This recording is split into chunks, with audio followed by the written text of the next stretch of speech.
I think it's very important to take seriously Foucault's comments that he focused on the social and psychological sciences because they are more primitive than the physical sciences and the mathematical sciences. So, so right from the get-go, I would say that the focus on these sciences in a Foucaultian way is useful precisely because there is much at stake in how we think about each other, how we think about ourselves, what's the essence of human nature. There's a lot at stake from a practical point of view. I think Foucault is important for a number of reasons. I think what makes his approach accessible or kind of easy to apply is the fact that he's not a system builder. You mentioned the metaphor of a toolbox. He himself characterized his work as a toolbox that readers could rummage through and find different tools that they might use. So we don't have to buy into the whole system. We can just use the tools that we need. His work really, the domain of his studies is almost always social practices. His whole oeuvre can be mapped out as studies of different social practices. And I think this means that we can kind of cut through a lot of metaphysical difficulties because we're actually focusing on concrete practices ultimately. And that means also that political change becomes easier to imagine when we're dealing with social practices rather than some lofty metaphysical abstract ideas, because social practices can be changed. That's what we think politics is about. It's about changing practices. So I have complete admiration for his intellect, for his personality, as the person of Foucault. He was a fantastic public intellectual as well as an academic superstar. And I still think I do believe this, that of the French intellectuals who were the most, let's say, inspiring of our generation, the one we live in today, Foucault was probably the leader, the one whose ideas were the most fertile. He created fields or created possibilities for fields of inquiry that didn't exist before. It's very hard to study any area that in contemporary thinking that has not been influenced by Foucault. Study of prisons, psychiatric wards, the clinic, madness, and so on. I guess I would also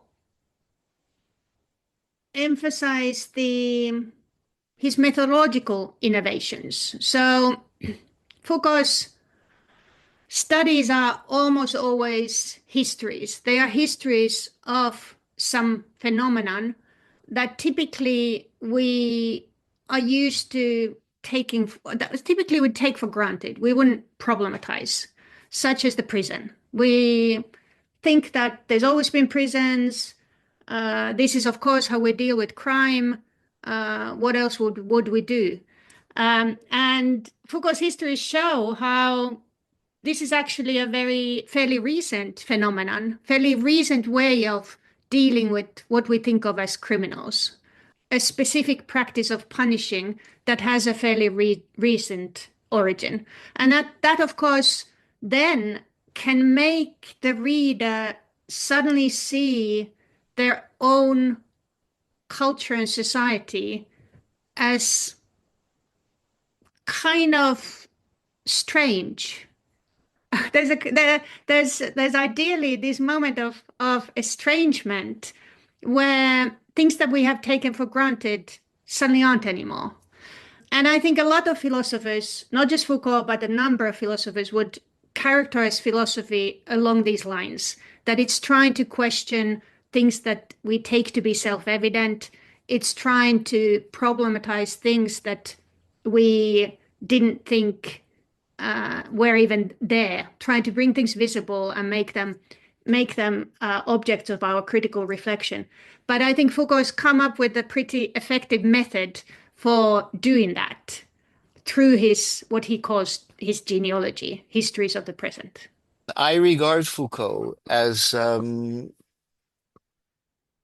prophet of Somaesthetics, because he was active in the three major fields, three major branches of Somaesthetics, which I can explain very briefly and simply as analytic Somaesthetics, which is the more theoretical descriptive, pragmatic Somaesthetics, which is about methods of improving your bodily experience. And the third branch is practical Somaesthetics, which is actually being active in practicing those methods. Because there's a difference between reading or writing a yoga book and actually doing the yoga. So Foucault, for me, was very admirable because he wrote theoretically about body and the way it's disciplined, manipulated, and controlled. He also wrote about methods of changing that manipulation and control. For instance, through consensual S&M, that was his main advocacy of gay consensual S&M. That was his field. But he not only advocated it and described it, but he also practiced it.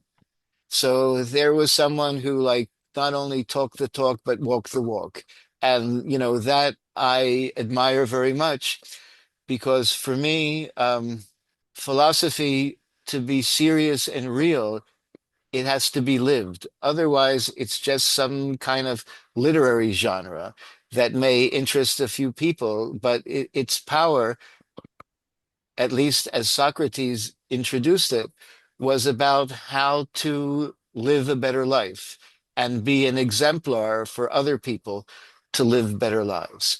And so if it's just an exercise in good writing, okay, so then you put it with literature, but it's not philosophy in what I consider to be the deepest sense, which is not the professional academic sense.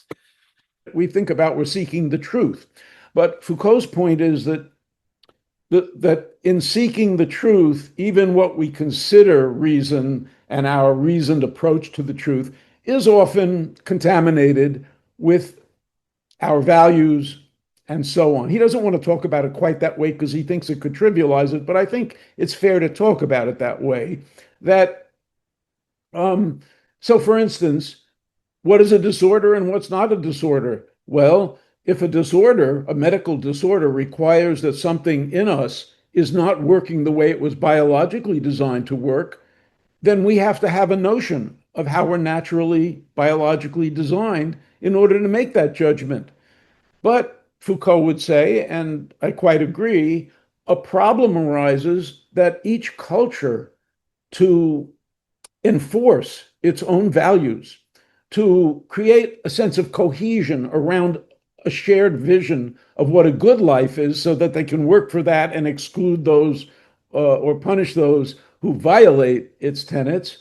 Every culture contaminates any evidential view of what is natural with its own values, with its own ideas about what's a good person, about what a good nature would be. So right from the beginning, we are, if you really want to know even what a mental disorder is, for instance, right from the beginning, we're fighting the tide. We're fighting against the fact that every act of insight is potentially altered or spun in a direction that fits our social values and in the background. I was very interested in Foucault's relationship to phenomenology. So there was a lot of focus initially on his early works, particularly the book The Order of Things. Then I mentioned my work when I was working on feminist critiques of neoliberalism, I was almost exclusively focusing on Foucault's lectures on governmentality, his genealogy of neoliberalism, which dates to the late 1970s. Recently, I've been interested in critiques of capitalism, so now I've been looking at Foucault's work from the early 70s, where he engages most directly with Marx and Althusser and other Marxist thinkers of his time. So I think there are also kind of shifts in his work that different books lend themselves, or different texts lend themselves to different problems and questions. Linear thinking is not one of Foucault's strengths. He thinks in circles. He thinks in looping ways. He doesn't think in straight logical forms, even in a given text. And he himself says, I use the word zigzagging, and then I found a text in which he describes himself as zigzagging. So his own thought zigzags. It goes forward, it goes back, it does recursive loops, tries to recover something that it left behind. So he's a immensely productive and generative thinker who's always rethinking what he thought before. So now the challenge is to find those finer differences within within what we call continuities, where we see subtle revisions in his thinking over time, and there are plenty of those. So, but I don't think that they can be summed up in a triadic form of three periods where we have three different Foucaults. Not at all. His texts are really packed with ideas, and one can read him again and again and still find something new in the text. With Freud, now Foucault has so this is called power knowledge. I use that phrase, power knowledge, sometimes knowledge power, but I'll just say power knowledge trips off my tongue more easily for some reason. This means that when you have the acceptance of a theory that seems a little perplexing, Foucault tells us one place to look for an explanation, instead of, oh, they had the evidence wrong, might be how that theory fit into the background cultural mores, the changes going on, especially if there's change, and a theory would help us to see each other in a way that facilitates this change, see ourselves and others, then that's an alternative way that's legitimate. And I think, leaving aside Freud, leaving aside Foucault, if you just go and look at developmental theory and the history of developmental theory in psychology, this is clearly the case. Many developmental theories have as their highest goal, whatever it is, autonomy. You really think evolution designed us so that developmentally what we do is all reach a point of autonomy? No, I mean, that's a cultural desert. It's a culturally desired state given a certain ideology we have about human freedom. It may have nothing to do with actual developmental patterning, that we, in some natural sense. And other cultures reject that, by the way. Other cultures think the highest goal is being part of the group in a constructive way rather than individual autonomy. So you can see cross-culturally a sort of failure of this view as a view of what's natural. I'm just using an example from particular ego-psychological theories that held autonomy as being the highest developmental level. It's a complicated situation. His readings of Antiquity are sometimes, they need to be read carefully and thought against, perhaps. And most recently, I've been working over and over and thinking about him for several years now. But the most recent was his take on the cynics at the end of his life. For him, it became clear to me when I read his Berkeley lectures, which were just published recently by Daniela Lorenzini and someone named Foucault, and his lectures at oh, trying to remember now, Geneva, I think they came together, but it was especially in the Berkeley lectures. What happened? Those are called parousia, discourse and parousia, lectures from '83. I believe, it became clear to me that he really believed that the origins of critique originated in the Cynics. And so, in many ways, he thought of himself as the heir to that tradition. So they stood out, spoke truth to power.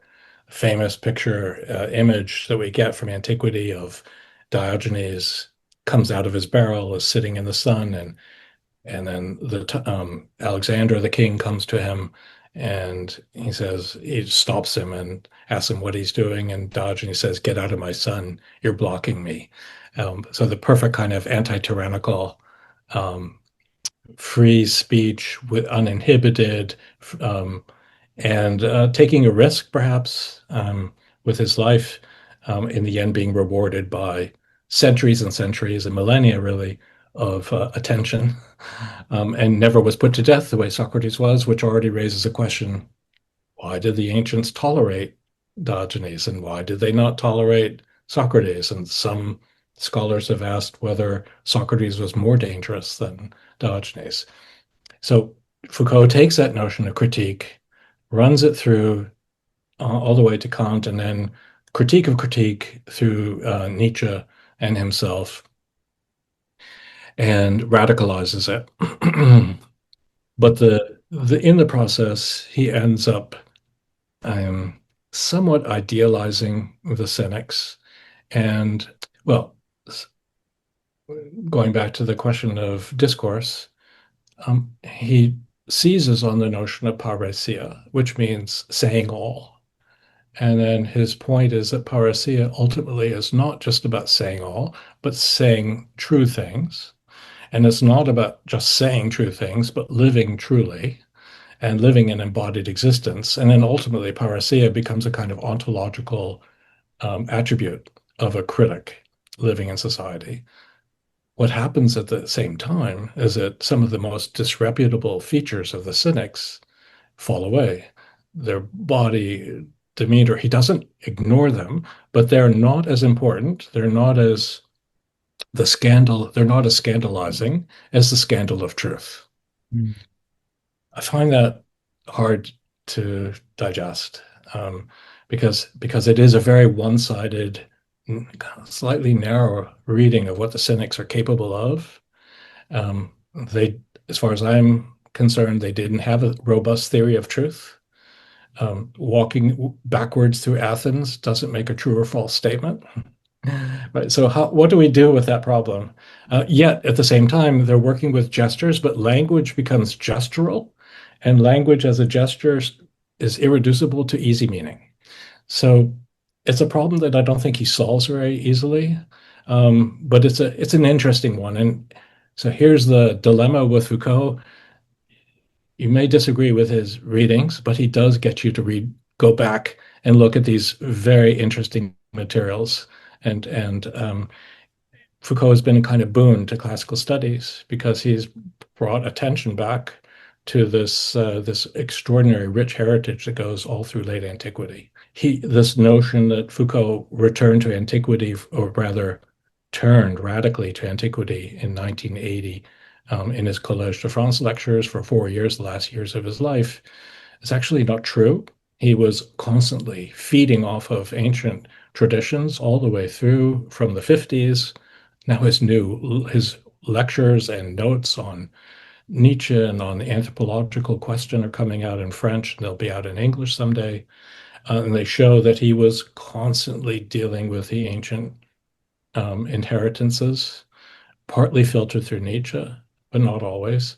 And he makes these incredible statements. In 1966, he wrote an essay called "The Thought of the Outside," and this is 66, so this is 5 years after the Madness book, and long before the Collège de France lectures. Mm.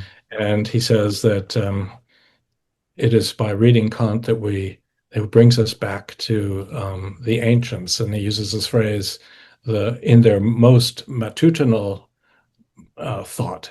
And I had no idea what he meant by this idea of thinking at its origins, and translations of that particular phrase are all over the map. And it turned out that the simple answer was at the dawn of thought, using dawn in Nietzsche's sense of the term. And he uses that phrase over and over again in the 1950s to indicate his alliance with Nietzsche, thinking of the Greeks as the dawn of critical thinking today. So it's just an indication of how involved his reception of antiquity was, and we haven't even gotten to the bottom of it yet. I think Foucault is more influenced by Nietzsche, and the Nietzsche, how could I express it?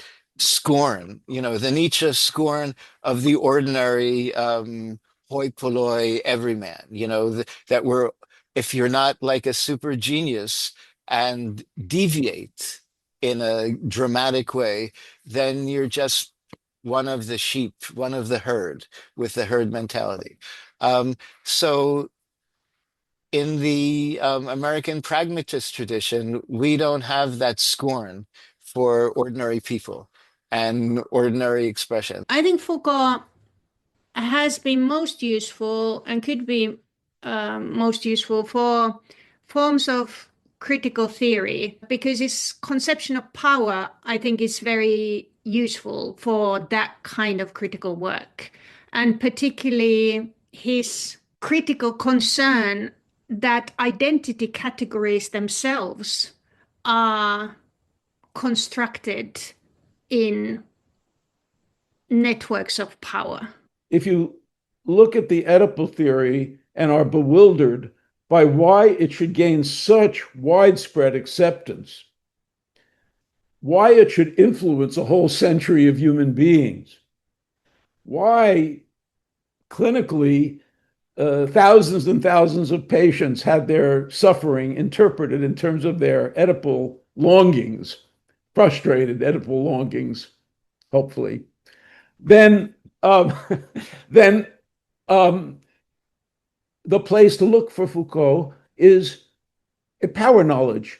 How did that fit the background? And that's what I was trying to explain was my approach before. Foucault never developed that further. He developed things in a different way, which I'll get to in a second, but he never really came out with the kind of diagnosis that I tried to come to in terms of changing the configuration in the family by making people afraid of parent-child affection, physical affection. You change the dynamics in the family to fit the modern conception of the axes of the family now being children here, parents having lots of sex, being emotionally close and feeling, that they're a successful marriage without emotions and sex. You think your marriage is dead. It's not a good marriage. That wasn't always true. Of course, people always like that, but there were other reasons for marriage before around that time through to our own time. So that's one way of applying power knowledge, is to say, what explains the overemphasis on this, the over acceptance of this, the appeal of it? So that has meant that these kinds of theoretical platforms or political movements that simply take identity as an unquestioned starting point need to refigure what they mean when they're fighting for women's emancipation, for example. Because, of course, the category of women, according to Foucauldian thinking, is actually a category that's been constructed in oppressive patriarchal societies. This kind of shocked me when I understood all this, because if you see it this way, then for me, for the first time, I understood that the Oedipal theory is also about masturbation, very intimately about masturbation, and partakes of many of the doctrines. Granted, it's a new set of rules. Granted, there's a lot of new moves here by Freud, but it also partakes of some of the most basic doctrines that had rationalized the entire 2 centuries of the masturbation crusade. Mm-hmm. Mm-hmm. And at this point, I shrug and say, Michel, you have a point. You have a point that Freud, whatever his own machinations, he's brilliant, was still operating to some degree within the parameters of a tradition that he inherited. And that is why at the end of the book, I conclude that Foucault does kind of win this debate, and that it is possible to see Freud as a very clever, very mutated, and altered and cleverly manipulated extension of the essential doctrines that were at the heart of the masturbation crusade as Foucault portrays them.